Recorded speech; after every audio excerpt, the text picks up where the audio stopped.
Senhor presidente, colegas, Declarar voto, senhor presidente. vereadores, com certeza votarei favorável. Eu sempre digo, colega e amigo Citão, a gente sabe, vereador Felipe, então é o professor aqui, mas eu sou muito apoiador do esporte.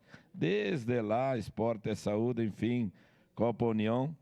E tendo pouco recurso, com certeza, precisaria muito mais, Citão e sua equipe.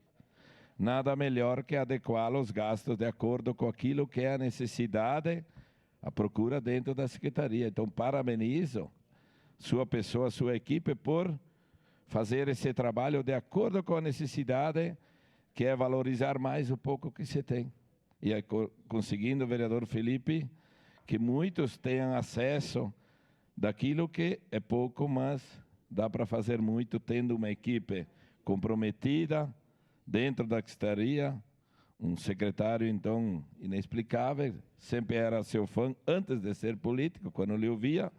Então, quero deixar isso, sim, parabenizar por otimizar, valorizar e contribuir de acordo com a necessidade no nosso esporte tão importante. Esporte, eu sempre digo à criança, e lá em Galópolis está indo muito bem, se estão as escolinhas.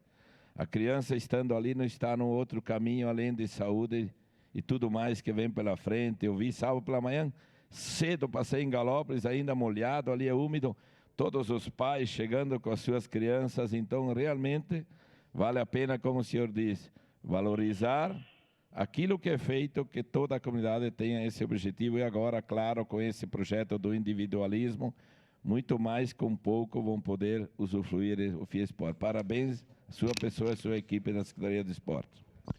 Obrigado. Para declarar voto, Elisandro Fiuza.